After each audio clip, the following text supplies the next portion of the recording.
കുഞ്ഞു പ്രായത്തിൽ സംസാരിച്ചതായിട്ട്. ഖുർആനല്ല, ഹദീസാണ്. സഹീഹ് എന്ന് പറഞ്ഞാൽ വിശ്വാസയോഗ്യമെന്ന് എല്ലാ നിലക്കും ഉറപ്പുള്ള ഹദീസുകൾ. ജുറൈജ് എന്ന് പറയുന്ന ഒരു നല്ല മനുഷ്യന്റെ കഥ പറഞ്ഞു നബി സല്ലല്ലാഹു അലൈഹി വസല്ലം പണ്ട് കാലത്ത് സംഭവിച്ചു പോയ. അയാൾ ചെയ്യാത്ത ഒരു കുറ്റത്തിന്, ഒരു സ്ത്രീയുടെ ഗർഭത്തിന് അയാൾ ഉത്തരവാദിയാണ് എന്ന്, ഒരു നല്ല മനുഷ്യനായിരുന്നു അയാൾ, ഭക്തനായ. പക്ഷെ അയാൾ ചെയ്യാത്ത ഒരു കുറ്റത്തിന് അയാൾ കുറ്റവാളിയായി ആരോപിക്കപ്പെട്ടു നാട്ടില്. ഒരു നിവൃത്തിയില്ല അയാൾ നിരപരാധി. ആ പെണ്ണാണെങ്കിൽ പഴച്ചവള. അവള് പറയുന്നു കുട്ടിയുടെ രക്ഷകർത്താവ് ഉപ്പ ജുറൈജാണെന്ന്. ജുറൈജിന് താനല്ലാതെ മറ്റൊരു സാക്ഷ്യവുമില്ല.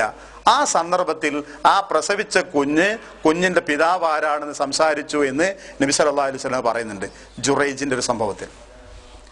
അതുപോലെ മറ്റൊരു സന്ദർഭം ഇമാം ബുഖാരി ഉദ്ധരിക്കുന്നത്, ഒരു സ്ത്രീ ഏത് കാലമൊന്നും പറഞ്ഞില്ല, കുട്ടിക്ക് മുല കൊടുത്തുകൊണ്ടിരിക്കുകയായിരുന്നു, കുഞ്ഞിന്. അപ്പോ ഒരു യോഗ്യനായ മഹാനെന്ന് പൊതുവെ തോന്നിക്കുന്ന ഒരാൾ, പൂർണ്ണമായ വിശദീകരണത്തിലേക്ക് ഞാൻ കടക്കുന്നില്ല, ഒരാൾ കടന്നു പോയപ്പോ ഉമ്മ സ്വാഭാവികമായും പറഞ്ഞു, എന്റെ കുട്ടീനെ അതുപോലെ ആക്കണേ എന്ന്. അപ്പൊ ആ കുട്ടി മുല വിട്ടിട്ട് പറഞ്ഞു, എനിക്ക് അങ്ങനെ ആവണ്ട. ഒരടിമപ്പെണ്ണിനെ, ഒരു ദ്രോഹിക്കപ്പെട്ടവളും ചീത്തയാളും നാട്ടുകാർ കരുതും വിധത്തിലുള്ള ഒരു സ്ത്രീ കടന്നു പോയപ്പോ ഉമ്മ പറഞ്ഞു, എന്റെ കുട്ടിക്ക് ആ ഗതിക്ക് വരരുതേ. അപ്പൊ ഈ കുട്ടി മുല വിട്ടിട്ട് പറഞ്ഞു, എനിക്ക് അങ്ങനത്തെ ആ ഗതി എനിക്ക് വന്നാ മതി എന്ന് പറയുകയും ചെയ്തു. ഇതാരും ഉണ്ടാക്കുന്നതല്ല. നബി സല്ലല്ലാഹു അലൈഹി വസല്ലം ഒരിക്കലും തമാശയോ അബദ്ധങ്ങളോ പറയാറില്ല സല്ലല്ലാഹു അലൈഹി വസല്ലം. അപ്പൊ എന്താ സംഭവം എന്ന് ചോദിച്ചാൽ, പുറമേക്ക് മഹാനായി കണ്ട വ്യക്തി യഥാർത്ഥത്തിൽ നല്ലവനല്ലായിരുന്നു. ഈ പുറമേക്ക് ചീത്തയായി തോന്നിയ പെണ്ണ് യഥാർത്ഥത്തിൽ ചീത്തയല്ലായിരുന്നു. അതുകൊണ്ടാണ് പറയുന്നത് കാരണം. പക്ഷെ അവിടെ സംസാരിച്ചു എന്നൊരു സംഭവം നബി സല്ലല്ലാഹു അലൈഹി വസല്ലം ഉദ്ധരിക്കുന്നുണ്ട്, പറയുന്നുണ്ട്, സഹിഹ ഹദീസുകളിൽ കാണുന്നു. സൂറത്തുൽ ബുറൂജിലെ വസമായി ദാത്തിൽ ബുറൂജ് എന്ന് പറയുന്ന സംഭവത്തില് ഒരു കിടങ്ങ് കീറി വിശ്വാസികളെ പരീക്ഷിച്ച ഒരു സംഭവത്തെ പറ്റി പറയുന്നുണ്ട്. തീ കുണ്ടാരമുണ്ടാക്കി വിട്ട് രാജാവും പരിവാരങ്ങളും അതിന്റെ സമീപത്ത് കാവലിരുന്നു. വിശ്വാസികളോട് ചോദിച്ചു, മുസ്ലിങ്ങളോട് ചോദിച്ചു, ഒന്നുകിൽ ജീവിക്കാം, സമ്മതിക്കില്ല ജീവിക്കാം മുസ്ലിമായിട്ട്, തീയിലിട്ട് കൊല്ലും. അല്ല, ജീവിക്കാൻ അനുവദിക്കാം, ഇസ്ലാം ഒന്ന് പുറത്തേക്ക് വരണം എന്ന് പറഞ്ഞു. അവര് പറഞ്ഞു, ഞങ്ങൾക്ക് അങ്ങനെ വേണ്ട, ജീവിക്കണ്ട, ചൂടാണെങ്കിൽ നീ ചൂട് എന്ന് പറഞ്ഞു. എത്രയോ ആയിരങ്ങൾ അങ്ങനെ ചുട്ടുകൊന്നതിന്റെ അടിസ്ഥാനത്തിലാണ്, ഇതിന്റെ സത്യത്തിന്റെ അടിസ്ഥാനത്തിലാണ് ഖുർആനിലെ സൂറത്തുൽ ബുറൂജില് പിന്നെ അസ്ഹാബുൽ ഹുദൂദൻ നാരി എന്ന് പറയുന്ന ആയത്തുകൾ പറഞ്ഞുകൊണ്ട് ഖുർആൻ വിശദീകരിച്ചത്. ആ സംഭവം വിശദീകരിക്കുന്നിടത്ത് കാണാം, ഒരുമ്മ തന്റെ ചോരക്കുഞ്ഞിനെയും കയ്യിൽ പിടിച്ചുകൊണ്ട് എങ്ങനെയാണ് ചാടുക ഈ തീയിലേക്ക് നിങ്ങനെ കണക്കാക്കി നിൽക്കുമ്പോ ഈ കുഞ്ഞ് സംസാരിക്കുന്നുണ്ട്, ചാടിക്കോ ഉമ്മ, ചാടിക്കോ, അള്ളാഹ്ക്ക് വേണ്ടിയിട്ടല്ലേ എന്ന് പറയുന്നൊരു സംഭവം പറയുന്നുണ്ട്. ഞാനിത് പറയുമ്പോൾ ഈസാ നബി അലൈഹിസ്സലാമിന്റെ മാഹാത്മ്യത്തെ കുറച്ച് കാണിക്കാനല്ല, പകരം നമ്മുടെ ആടുകളിൽ തന്നെ വളർന്നു വന്നിരിക്കുന്ന ഒരു തെറ്റിദ്ധാരണയുണ്ട്. ഈസാ നബി അലൈഹി ഇസ്ലാമിന് പറഞ്ഞിരിക്കുന്ന വിശദീകരണങ്ങളോ വിശദാംശങ്ങളോ മറ്റു ലോകത്ത് ആരെ പറ്റിയും പറഞ്ഞിട്ടില്ല എന്ന വിധത്തിലൊരു സ്ഥാനത്തേക്ക്. അങ്ങനെ വേണ്ടതില്ല. ആ സ്ഥാനത്ത് അവിടെ കൊണ്ടുപോയി നിർത്തുന്ന അവിടെയാണ് ക്രിസ്ത്യൻ മിഷനറിമാർ കൈവെക്കുന്നത്. നിങ്ങളെ പ്രവാചകനെ പറ്റി പോലും പറഞ്ഞിട്ടില്ലാത്ത, മറ്റാരെ പറ്റിയും പറഞ്ഞിട്ടില്ലാത്ത വിധത്തിലുള്ള എന്ന് പറഞ്ഞ് പിന്നെയാണ് അവർ അവരുടെ കഥകൾ പറയാനോ അവരുടെ തെറ്റിദ്ധരിപ്പിക്കലൊക്കെ ശ്രമിക്കുകയോ ചെയ്യുന്നത്. അതുണ്ടാവേണ്ടതില്ല എന്നർത്ഥത്തിലാണ്. അദ്ദേഹത്തിന്റെ മഹത്വം അങ്ങനെ തന്നെ നിലനിൽക്കുന്നു, ഖുർആൻ പറഞ്ഞ മഹത്വം. അതേസമയം അത് അദ്ദേഹത്തിന്റെ മാത്രമായതായിരുന്നു എന്ന് കണക്കാക്കേണ്ടതില്ല എന്ന് മനസ്സിലാക്കി തരാനാണ് ബാക്കി കൂടി പറഞ്ഞത്. ഖുർആൻ ആ അർത്ഥത്തിലാണ് ഈസാ നബി അലൈഹി ഇസ്ലാമിനെ ആദമിനോട് ഉപമിച്ചുകൊണ്ട് സംസാരിച്ചത്. പിന്നെ ഖുർആൻ പറഞ്ഞു തരുന്നൊരു കാര്യം അദ്ദേഹത്തെ പറ്റിയുള്ളത്, അദ്ദേഹത്തിന്റെ അമാനുഷിക അസാധാരണ സംഭവം മുഅ്ജിസാത്തുകളാണ്, ആയാത്തുകളാണ്. എന്തൊക്കെയാണ്? ഇത് തഖ്ലുഖു മിനത്തീനി കഹൈഅതി ത്വയ്രി ബിഇദ്നി വതൻഫുഖു ഫീഹി ഫതകൂനു ത്വയ്റൻ ബിഇദ്നി. ഈസാ നബി അലൈഹി സ്വലാമിന്റെ മുഅ്ജിസത്തുകൾ എന്താണ്? അത്ഭുത സംഭവങ്ങൾ. ഈ തഖ്ലുഖു മിനത്തീനി, നീ കളിമണ്ണ് കൊണ്ട് കോലമുണ്ടാക്കുന്നു, ത്വയ്റൻ പക്ഷിയുടെ കോലമുണ്ടാക്കുന്നു, തന്നിഷ്ടപ്രകാരമല്ല, ബിഇദ്നി എന്റെ കൽപ്പന കിട്ടിയതിനു ശേഷം, എന്റെ അള്ളാഹുവിന്റെ. വതൻഫുഖു ഫീ, പിന്നെ നീ അതിൽ ഊതുന്നു, ഫതകൂനു, അപ്പൊ ആ കളിമണ്ണിന്റെ രൂപമായി മാറുന്നു, ത്വയ്റൻ പക്ഷിയായി മാറുന്നു, ബിഇദ്നി എന്റെ കൽപ്പന പ്രകാരം. നീയല്ല, നിനക്ക് ചെയ്യാവുന്നത് കളിമണ്ണ് കൊണ്ട് ഒരു പക്ഷിയുടെ രൂപമുണ്ടാക്കുക, അത് ഞാൻ പറയുന്നത് അള്ളാഹ് പറയുന്ന നേരത്ത് അത് നിന്നെ കൊണ്ടാവും. അതിൽ ഊതുക എന്ന കാര്യം നിന്നെ കൊണ്ട് പറ്റും, പക്ഷേ അതൊരു ജീവനുള്ള പക്ഷിയായി മാറ്റുക അത് നിന്റെ കഴിവല്ല, അത് എന്റെ കഴിവാണ്, ഞാനാണ് അത് ചെയ്യുന്നത്.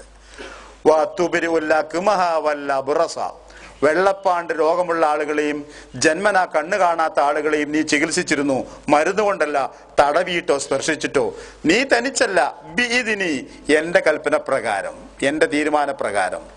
വതുഖ്രിജുൽ മൗത ബിഇദ്നി, മരണപ്പെട്ടു പോയ ചിലരെ നീ ജീവിപ്പിച്ചിട്ടുണ്ട്, അതും എന്റെ ഉത്തരവ് പ്രകാരം. ഇതാണ് സൂറത്ത് ആൽ ഇമ്രാനിൽ ഈ വിഷയം വിശദീകരിക്കുന്ന സമയത്ത് നിങ്ങൾ വീടുകളിൽ ഒളിപ്പിച്ചു വെച്ചിരിക്കുന്ന, നിങ്ങളെ വീട്ടിലൊക്കെ ഇരിക്കുന്ന വസ്തുവകകളും സംഗതികളും ഒക്കെ ആർക്കും അറിയാത്ത കാര്യങ്ങളല്ലേ, അതൊക്കെ ഞാൻ പറഞ്ഞു തരാം എന്നുകൂടി ഈസാ നബി അലൈഹി സ്വലാം പറഞ്ഞതായി പറയുന്നുണ്ട്. ഇവിടെ നമ്മൾ മനസ്സിലാക്കേണ്ട കാര്യം എന്താണെന്നറിയോ? അള്ളാഹു സുബ്ഹാനഹു വ തആല അയക്കുന്ന പ്രവാചകന്മാർ അലൈഹിമുസ്സലാത്തു വസ്സലാം അവർ സത്യസന്ധരാണ് എന്ന് ജനങ്ങൾക്ക് ബോധ്യപ്പെടണമെങ്കിൽ എന്തെങ്കിലും ഒരു രേഖയും തെളിവും അവരുടെ പക്കൽ വേണ്ടേ? അപ്പൊ മൂസാ നബി അലൈഹി സ്വലാമിനെ അള്ളാഹു പ്രവാചകനായി നിയോഗിച്ചു. ഫറോവ ചോദിച്ചു, നീ പ്രവാചകനാണെന്ന് എന്താ രേഖ? അപ്പൊ മൂസാ നബി അലൈഹി സ്വലാം തന്റെ വടി നിലത്തിട്ട് കാണിച്ചു കൊടുത്തു. അതൊരു പാമ്പായി തോന്നുകയല്ല, അതൊരു പാമ്പായി മാറി. കൈ ഇങ്ങനെ എടുത്ത് കാണിച്ചു കൊടുത്തു, തിളങ്ങുന്നതായി കണ്ടു. അപ്പൊ ഫറോ പറഞ്ഞു, ഇതാണോ നീ മായാജാലം പഠിക്കാൻ പോയതായിരുന്നു അല്ലേ, ഇപ്പോഴല്ലേ മനസ്സിലായത്? ഒരു കാര്യം ചെയ്യാ, ഈ നാട്ടിൽ നല്ലവണ്ണം മായാജാലക്കാരുള്ളവരാണ്, അവർ നീയുമായി ഒരു മത്സരം സംഘടിപ്പിച്ചേക്കാമെന്ന് തീരുമാനിച്ചു. ആട്ടെ എന്ന് പറഞ്ഞുകൊണ്ട് തയ്യാറായി. അപ്പൊ അന്ന് മൂസാ നബി അലൈഹി സ്വലാമിന് ആ മുഅ്ജിസത്ത് നൽകാൻ കാരണം എന്താ? ആ ഈജിപ്തിലെ ആ കാലഘട്ടത്തിൽ ഈ മായാജാലം എന്ന് പറയുന്ന വിദ്യക്ക് വളരെ അംഗീകാരവും പുരോഗതിയുമുള്ള ഒരു കാലഘട്ടമായിരുന്നു. അതുകൊണ്ട് ആ മായാജാലക്കാരെ വെല്ലാൻ പറ്റുന്ന വിധത്തിലുള്ള ഒരു മുഅ്ജിസത്ത് മൂസാ നബി അലൈഹി സ്വലാമിന് നൽകുകയും അദ്ദേഹം അതിൽ വിജയിക്കുകയും ചെയ്തു. ഈസാ നബി അലൈഹി സ്വലാം വരുന്ന കാലഘട്ടം ചരിത്രമാണ്, രഹിതമായ ചരിത്രമുള്ള കാലഘട്ടമാണ്. വൈദ്യശാസ്ത്രം പുരോഗതിപ്പെടുകയും വളരെ മുന്നോട്ട് പോവുകയും ചെയ്ത കാലഘട്ടമാണ്. പക്ഷെ അന്നും ഈ ചില രോഗങ്ങൾക്ക്, വെള്ളപ്പാണ്ട്, അന്ധത പോലുള്ള ചികിത്സയില്ല. മരണപ്പെട്ടവരെ ജീവിപ്പിക്കുക എന്നത് അത്യപൂർവമായ അല്ലെങ്കിൽ സാധാരണഗതിയിൽ അസംഭവമായ ഒരു വിഷയമാണല്ലോ. അപ്പൊ ആ മുഅ്ജിസത്തുകൾ ഈസാ നബി അലൈഹി സ്വലാമിലൂടെ അദ്ദേഹമല്ല ചെയ്യുന്നത്, അള്ളാഹു പ്രത്യക്ഷപ്പെടുത്തിയപ്പോൾ അവർക്ക് വിശ്വസിക്കാം, ഇത് വൈദ്യമല്ല, ഇത് പ്രവാചകത്വം തന്നെയാണ്, അള്ളാഹുവിന്റെ തെളിവുകളാണ് ഇത് മനസ്സിലാക്കാലോ. അവിടെ നമ്മൾ പരിശോധിച്ച് നോക്കൂ. ഖുർആൻ മൂസാ നബി അലൈഹി സ്വലാമിന്റെ സംഭവം പറയുന്നിടത്ത് 1-2 തവണ മരണപ്പെട്ടു പോയവരെ ജീവിപ്പിച്ചതായി ഖുർആൻ പറയുന്നുണ്ട്. ആ ഒരു പശുവിന്റെ സംഭവം ഇല്ലേ സൂറത്തുൽ ബഖറയില്? അൽ ബഖറ എന്നൊരു സൂറത്തിന്റെ പേര് തന്നെയല്ലേ പശു. ഒരു പശുവിനെ അറുക്കാൻ ഇസ്രായേലിയരോട് പറഞ്ഞൊരു സംഭവത്തെ പറ്റിയാണ് ആ പരാമർശത്തിന് ആ പേര് വരാൻ കാരണം. എന്തിനാണ് ആ പശുവിനെ അറുത്തിട്ടുള്ള വിഷയം എന്താണ്? കൊല്ലപ്പെട്ട് കിടക്കുന്ന ഒരു മനുഷ്യൻ, ഇയാളുടെ കൊലയാളി ആരാണെന്ന് തിരിച്ചറിയപ്പെടാതെ നിവൃത്തിയില്ലാതെ വന്നപ്പോ അതിന് പരിഹാരമായിട്ടാണ് അള്ളാഹുവിന് നിർദ്ദേശമുണ്ടായത്, ഒരു പശുവിനെ അറുക്കുക, ആ പശുവിന്റെ ഭാഗം കൊണ്ട് ഈ മരിച്ചു കിടക്കുന്ന മനുഷ്യനെ അടിക്കുക, അയാൾ ജീവനോടുകൂടി എഴുന്നേറ്റ് സംഭവം എന്താണെന്ന് പറയും, അയാൾ മരിച്ചു പോവുകയും ചെയ്യും. ഇതല്ലേ ആയത്തിന്റെ വിശദീകരണം? ഞാൻ ഇങ്ങനെ പറഞ്ഞു പോകുമ്പോ എന്താണ് ഇങ്ങനെ കുറെ അന്ധ കഥകൾ പറയുന്നു എന്ന് തെറ്റിദ്ധരിക്കരുത്. സുബ്ഹാനല്ലാഹ്, ഖുർആന്റെ പരാമർശങ്ങൾ അങ്ങനെ തന്നെയാണ്, സംഭവം അങ്ങനെ തന്നെയാണ്. അതിന്റെ സാധ്യത അത് ബുദ്ധിപരമായി സാധ്യമായ ഒരു സംഗതിയാണ്, സാധാരണ സംഭവിക്കാറില്ല എന്നേ ഉള്ളൂ. മൂസാ നബി അലൈഹി സ്വലാം ആളുകളെയും കൊണ്ട് തൗറാത്ത് വാങ്ങിക്കാൻ വേണ്ടി സിനാപലയിൽ പോയപ്പോ 10-70 പേരെ കൊണ്ടുപോയപ്പോ അവർ ധിക്കാരം പറഞ്ഞു, അള്ളാഹുവിനെ കാണണമെന്ന്. അള്ളാഹു അവർക്ക് മരണം വിധിച്ചു. ഈ മൂസാ നബി അലൈഹി സ്വലാം പറഞ്ഞു, ഈ 70 പേര് ഇവിടെ വെച്ച് കൊല്ലപ്പെട്ടു എന്നും പറഞ്ഞുകൊണ്ട് എനിക്ക് അങ്ങോട്ട് ചെല്ലാൻ പറ്റുമോ? അതുകൊണ്ട് അവർക്ക് നീ മാപ്പ് കൊടുത്ത് ജീവിപ്പിക്കണം, അല്ലാതെ പറ്റില്ല.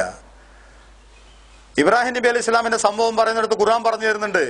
ഒരു 4 പക്ഷികളെ എടുത്ത്, ജീവനുള്ള പക്ഷികളെ എടുത്തിട്ട് കൊന്ന് അതിന്റെ ഭാഗങ്ങൾ കൊത്തിമുറിച്ച് പല ഭാഗങ്ങളായിട്ട് കൂട്ടിക്കലർത്തിയതിനു ശേഷം 3-4 മലകളിൽ കൊണ്ടുപോയി വെതറി.